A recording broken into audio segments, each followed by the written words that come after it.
आखिरकार आप एग्ज़ाम कब क्वालिफाई करेंगे? वो कौन सा वक्त आएगा जब आपका भी नाम सिलेक्शन लिस्ट में होगा?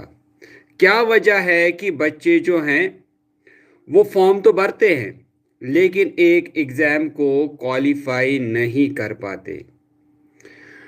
दोस्तों, बहुत ही इम्पोर्टेंट बात मैं आज आपके साथ शेयर करने वाला हूँ कि वो क्या वजह है जो मैंने अक्सर देखा है कि बच्चे जो हैं एग्ज़ाम फॉर्म तो भरते हैं लेकिन एग्ज़ाम को क्वालिफाई नहीं कर पाते। क्या वजह रहती है? तो मैं चाहूँगा कि आप वीडियो को लाइक भी करें, शेयर भी करें अपने दोस्तों के साथ, क्योंकि बहुत सारे ऐसे बच्चे हैं जो इस बात का वेट कर रहे हैं कि हमारा भी एग्जामिनेशन क्वालिफाई हो। दोस्तों, जैसा आज Jammu and Kashmir service selection board का ये रिजल्ट आया और इस बच्चे में जो टॉपर है वो नंबर सीरियल 1 पे है मसरत ज़हूर। 106 इसका दोस्तों स्कोर रहा है, 106। और बहुत सारे ऐसे बच्चे हैं जो सिर्फ ये चाहते हैं कि काश मेरा जो नाम है वो अगर टॉपर्स में नहीं आता लेकिन एट लीस्ट वो लिस्ट में आता। लेकिन चूक कहाँ पे होती है बच्चों से, क्यों नहीं वो फिर एग्ज़ाम को क्वालिफाई कर पाते हैं? तो इसी बात को लेकर आज हम आपके साथ एक बात जो है जो मैंने देखा है वो रखना चाहता हूं। अगर आप 2-3 मिनट फ्री हैं तो आज बात आप सुने और सुनने के बाद थोड़ा सा आप इस पे गौर करें। क्या वाकई में मैं सही कह रहा हूं या गलत कह रहा हूं, या जो हमारे साथ अभी हो रहा है, जो एग्ज़ाम हम क्वालिफाई नहीं कर पा रहे हैं, तो आखिरकार इसका जो जिम्मेदार है वो आखिर कौन है? देखिए दोस्तों, आप सभी एस्पिरेंट्स हैं, आप में से बहुत सारे अभी स्टूडेंट्स भी होंगे और आपने अपनी जो ज़िंदगी है फ्रॉम बिगिनिंग नर्सरी से लेकर जो आपके पास लास्ट क्वालिफिकेशन की डिग्री रही होगी।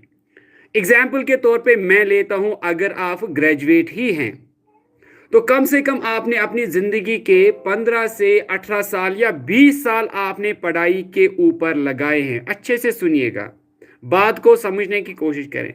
आपने अपनी ज़िंदगी के तकरीबन 15 से 20 साल लगाए हैं सिर्फ पढ़ने के लिए, पढ़ने के लिए और पढ़ने के लिए। याद कीजिए, जब आपका 10th का एग्जामिनेशन था, इनफैक्ट कुछ 8th बच्चों का एग्जामिनेशन था, जो आप में से 8th में जिन्होंने बोर्ड का एग्जाम फेस किया है या क्लस्टर का एग्जामिनेशन फेस किया, तो आप सोचिए उस टाइम आपकी क्या हालत थी जब आप ये सोच रहे होंगे कि कल मेरे 8th का एग्जामिनेशन है। उस टाइम आपने कितना स्ट्रेस लिया था। उसके बाद आपने 10th का एग्जामिनेशन दिया। सोचिए कि आपने 10th में कितनी मेहनत की होगी। बात प्लीज़ आप वीडियो को स्किप ना करें, आज मेरी बात सुने 2-3 मिनट। जब आपका 10th था तो आपने 10th पास करने के लिए कितनी मेहनत की, याद करें वो दौर। उसके बाद जब आपका 10th भी क्लियर हुआ, 10th को क्लियर करने के बाद फिर आप 12th में आए और 12th में सोचिए दोस्तों, आपने ट्यूशन लिया, पूरा साल आपने पढ़ा और उसके बाद जब एग्जामिनेशन आया तो आप रात दिन सिर्फ क्लास 12th का एग्जामिनेशन पास करने के लिए दिन रात आपने एक किया। मैं सही कह रहा हूं कि गलत कह रहा हूं? आप सोचिए, 12th का जो एग्जामिनेशन है उसको पास करने के लिए आपने पूरा साल मेहनत की और जब एग्जाम था रात दिन आप पढ़ते रहे। इसके बाद फिर ग्रेजुएशन भी आपने की इसी तरह, फिर आपने मास्टर्स भी इसी तरह, कितने मेहनत से आपने ये क्लासेस पास किए। तो कुल मिला के तकरीबन 15 से 20 साल आपने एजुकेशन हासिल करने में की सरफ और अपनी डिग्रियां हासिल करने में की। इनफैक्ट कुछ ने आप में से जो है पीएचडी भी किया होगा, एमएड भी किया होगा, बीएड भी किया होगा। तो ये सोचे कितना उन एग्जाम्स पे आपने मेहनत की होगी। सिर्फ एक एग्जामिनेशन को एक क्लास आगे जाने में आपने कितनी मेहनत की। तो चलिए जी दोस्तों, वो सफ़र तो अब एंड हो गया। अब आपका ये सारा जो आपने किया, आपने एग्ज़ाम को क्वालिफाई किया, अब जो दोस्तों आपका मेन है वो है आपका करियर, वो है आपकी लाइफ। अच्छे से सुनना। तो अब आपको ये सारी डिग्रियां हासिल करने से क्या फ़ायदा होगा? आपका करियर बनेगा। लेकिन करियर बनाने के लिए दोस्तों आपको एक और एग्जामिनेशन को क्वालिफाई करना होगा। सिर्फ एक एग्जामिनेशन, एक एग्जामिनेशन आपको क्वालिफाई करना होगा और उस एक एग्जामिनेशन को क्वालिफाई करने के लिए आपको सिर्फ 6 महीने मेहनत करनी होगी, ओनली 6 मंथ्स, या फिर आपको 1 साल मेहनत करना होगा। दोस्तों सोचिए कि अगर आप 15 या 20 साल एक क्लास का एग्जामिनेशन पास करने के लिए आप पूरा साल पढ़ते हैं, तो यहां पर अपनी जिंदगी बनाने के लिए क्या आप 6 महीने नहीं पढ़ सकते सीरियस होके? या अगर ज्यादा ही पढ़ना पड़े तो क्या आप एक एग्जामिनेशन को अब क्वालिफाई करने के लिए 1 साल भी नहीं पढ़ सकते? सोचिए जरा कि आप क्या कर रहे हैं। बहुत सारे आप में से दोस्त होंगे जो किसी प्राइवेट कंपनी में जॉब कर रहे होंगे या प्राइवेट स्कूल में जॉब कर रहे होंगे, एज प्राइवेट टीचर्स जॉब कर रहे होंगे, और ये कहते हैं कि हमें पढ़ने का मौका ही नहीं मिलता। तो जब आपने 15 साल पढ़ा है, 20 साल पढ़ा है, तो 1 साल अगर आप अपनी जिंदगी के लिए पढ़ेंगे, 1 साल अगर आप अपने करियर के लिए पढ़ेंगे, तो क्या जाएगा आपका? 1 साल जहां आपने 15 साल 20 साल लगाई, वहां 1 साल अपने लिए लगाइए। आपने 15-20 साल सिर्फ एजुकेशन या डिग्रियां हासिल करने के लिए लगाई हैं, अब अपना 1 साल लगाइए अपना करियर बनाने के लिए।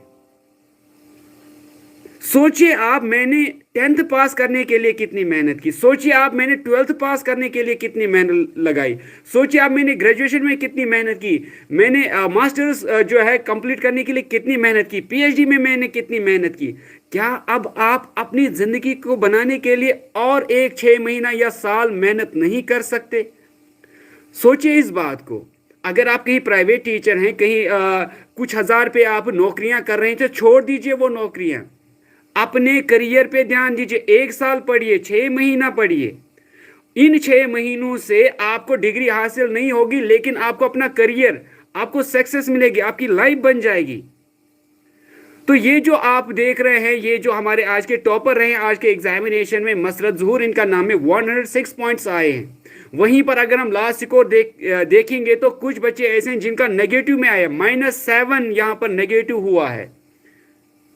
तो प्लीज आप इन बातों पे गौर करें। अगर बात अच्छी लग रही है तो प्लीज वीडियो को लाइक करें, शेयर करें, ताकि ये बात और बच्चों तक पहुंचे जो कि अंधेरे में बैठे हैं प्राइवेट इंस्टीट्यूशंस में 4,000, 5,000 या 10,000 पे अपनी इतनी मेहनत लगा रहे हैं, लेकिन अपनी ज़िंदगी में मेहनत करने के लिए वो रेडी नहीं हैं। तो प्लीज़ जिसको अच्छी लग रही है वीडियो, तो वो वीडियो को लाइक करें। सबके पास ये बात जानी चाहिए कि आखिरकार हम अपने लिए क्यों नहीं मेहनत कर रहे हैं। हम किसी कंपनी में काम करें तो हम उनके लिए दिन रात एक कर रहे हैं और उनके जो है कंपनी को आगे बढ़ा रहे हैं, लेकिन अपनी ज़िंदगी के बारे में हम नहीं सोच पा रहे हैं। तो प्लीज़ मेरी ये बातें जो है आप ध्यान में रखें और अपनी ज़िंदगी के लिए 1 साल या 6 महीने एट लीस्ट आप घर में बैठे और मेहनत करें किसी एग्जामिनेशन के लिए। जेके एसएसबी नहीं ज़रूरी, आप दूसरे किसी जो हमारे रिक्रूटमेंट एजेंसीज होते हैं उनके लिए आप मेहनत करें। प्लीज़ मेरी यही रिक्वेस्ट रहेगी कि मेहरबानी करके अपने बारे में सोचिए, अपने करियर के बारे में सोचिए। आपने अपनी ज़िंदगी पूरी पढ़ाई पे लगाई, अब अपने करियर के लिए 1-2 साल आप जो है वो लगाइए। होप कि आपको जो है बात समझ में आ गई होगी और इस पे आप आगे जाकर सोचेंगे भी। तो दोस्तों इसी के साथ मैं वीडियो को करता हूँ एंड, मैं मिलता हूँ नेक्स्ट वीडियो में। तब तक के लिए टेक केयर एवरीवन।